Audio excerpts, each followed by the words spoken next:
स्वाहा। ओम विश्वानि देव सवितर्दुरितानि परासुवे यद्भद्रं तन्न आसुवे स्वाहा। ओम भूर्भुवः स्वः तत्सवितुर्वरेण्यं भर्गो देवस्य धीमहि धियो यो नः प्रचोदयात् स्वाहा। ओम आब्राह्मन् ब्राह्मणो ब्रह्मवर्चसि जायताम् आराष्ट्रे राजन्न सूरयिष्यव्योतिव्याधि महारथो जायताम् दोगद्रिधेनुर्वोतां योगक्षेमो न कल्पताम् स्वाहा। इदं राष्ट्राय इदं नमः। बहन जी आहुति जो है ऐसे जानी चाहिए, ऐसे नहीं कर गया, ऐसे सीधी। ओम भूर्भुवः स्वः तत्सवितुर्वरेण्यं भर्गो देवस्य धीमहि धियो यो नः प्रचोदयात् स्वाहा। अच्छा तो तीन सामग्री कितनी है? अच्छा नहीं बस पूर्ण कर लेते हैं, फिर वो चर्चा कर लेंगे। 3 बार में जो ना, हाँ घी भी तो बहुत है अभी बेटा। हाँ। ओम सर्वं वै पूर्णं स्वाहा। ओम सर्वं वै पूर्णं स्वाहा। ओम सर्वं वै पूर्णं स्वाहा। हाथ में लेकर प्लेट से डाल दो उसमें सामग्री जो है। एक आध छोटी उसकी लगाने की आवश्यकता है कि बलि देव की आहुति।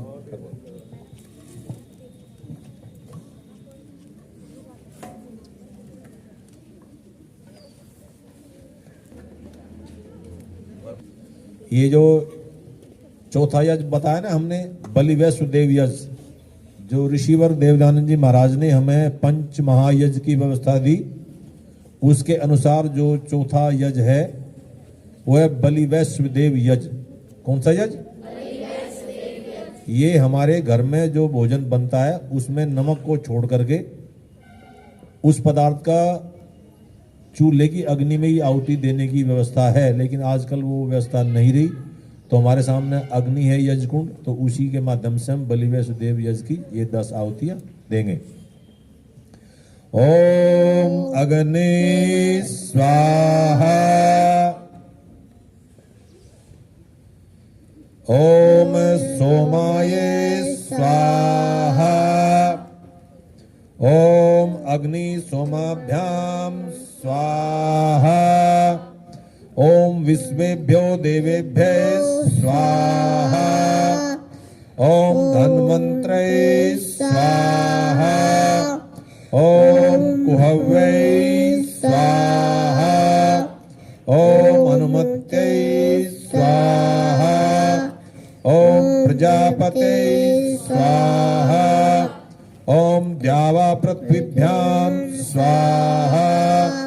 ओम सृष्टिकृते स्वाहा।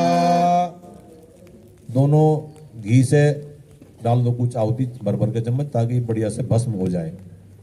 घुमा कर डाल दो, वैसे डाल दो बगैर मेरे मंत्र के, कि ये कार्य होगा संपन्न। और बाद में भी जब हम ये प्रार्थना करेंगे ना, तो एक बार बीच में भी, ताकि सारा जो है इसमें जो सामग्री डाला है वो बढ़िया से भस्म हो जाए। अब हाथ जोड़ करके बैठेंगे, यज्ञ प्रार्थना करें। पूजनीय प्रभु हमारे भाव उज्ज्वल कीजिए, छोड़ देवे छल कपट को मानसिक बल दीजिए। वेद की बोले ऋचाए सत्य को धारण करे, हर्ष में हो मग्न सारे शोक सागर से तरे। एक रचाए यज्ञ पर उपकार को, धर्म मर्यादा चला कर लाभ दे संसार को। नित्य श्रद्धा भक्ति से यज्ञादि हम करते रहे, रोग पीड़ित विश्व के संताप सब हरते रहे। भावना मिट जाए मन से पाप अत्याचार की, कामनाएं पूर्ण हो यज्ञ से नर नारी की। लाभकारी हो हवन हर प्राणधारी के लिए, वायु जल सर्वत्र हो शुभ गंध को धारण किए। स्वार्थ भाव मिटे हमारा प्रेम पथ विस्तार हो, इदन्नम का सार्थक प्रत्येक में व्यवहार हो। हाथ जोड़ झुकाए मस्तक वंदना हम कर रहे, नाथ करुणा रूप करुणा आपकी सब पर रहे। पूजनीय प्रभु हमारे भाव उज्ज्वल कीजिए, छोड़ देवे छल कपट को मानसिक बल दीजिए। प्रभु आत्मिक बल दीजिए, कल्याण सबका कीजिए।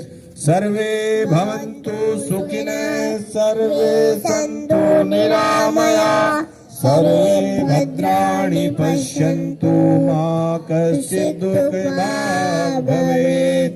सबका भलो दयावान, सबको वेदों का ज्ञान, सबका सद्विधि हो कल्याण।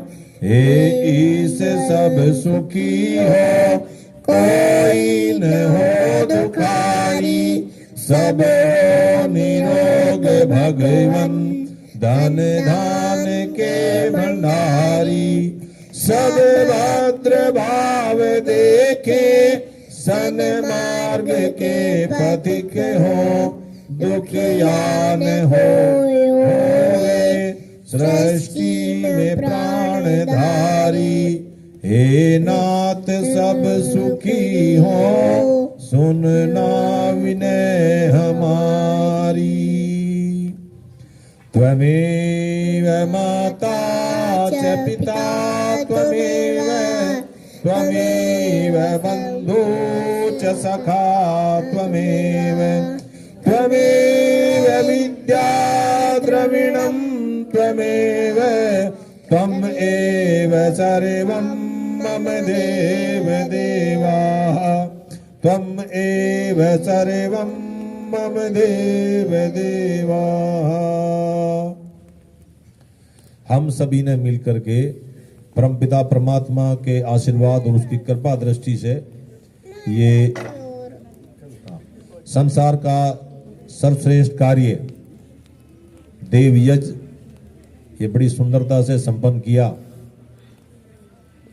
दुनिया आज केक काट करके शराब और मांस मदिरा का सेवन करके इस अंगल नववर्ष का त्योहार के रूप में मना रही है।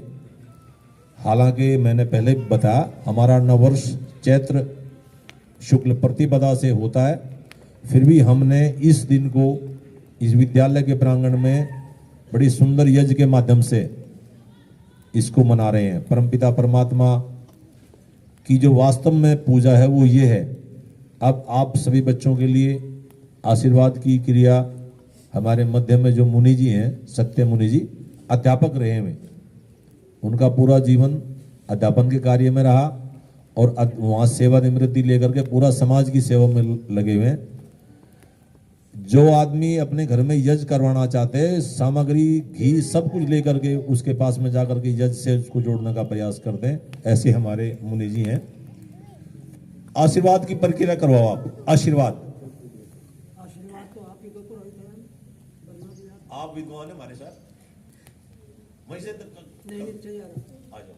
तो मेरी मजबूरी है, पैरों में चोट लगी हो। तो वहीं बैठे हुए कर दो आप। नहीं, नहीं। जूता निकाल के यहाँ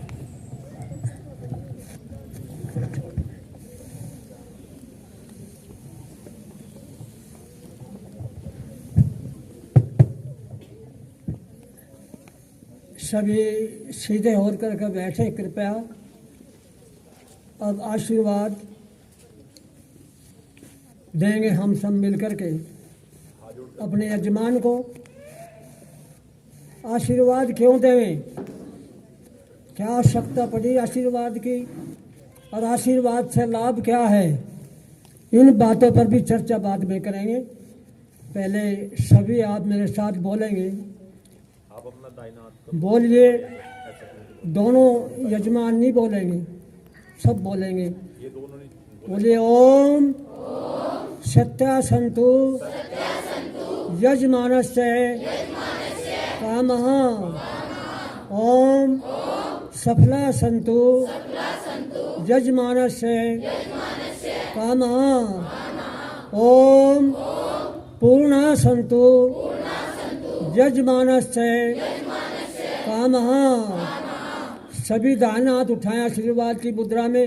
जो छोटे बच्चे हैं वो नहीं, बड़े, और वो बोलेंगे सभी। बोल रहे हैं ओम स्वस्ति स्वस्ति स्वस्ति।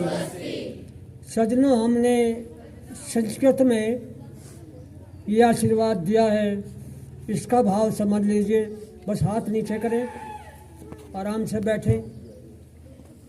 यजमान को आशीर्वाद दिया है कि इनकी सारी कामनाएं, सारे कार्य, सारे विचार सच्चाई पर आधारित हों, और सच्चाई जीवन में होगी तो सारे कार्य में सफल होंगे और सारे कार्य पूर्ण होंगे। क्योंकि जहाँ सत्य का आचरण होता है वहाँ ईश्वर की प्रेरणा, ईश्वर का आशीर्वाद हर समय साथ रहता है, सफल होते हैं।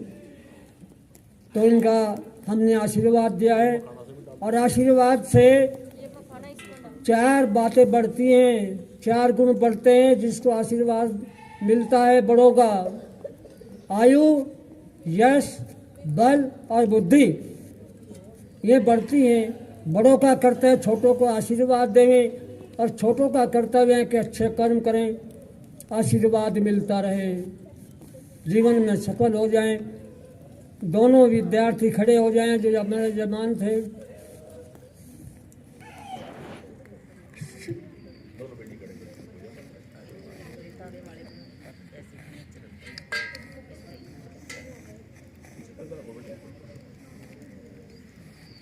हाथ जोड़ करके सभी का अभिवादन करें, नमस्ते करें। नमस्ते। सभी के लिए बैठें कृपया। लो जी।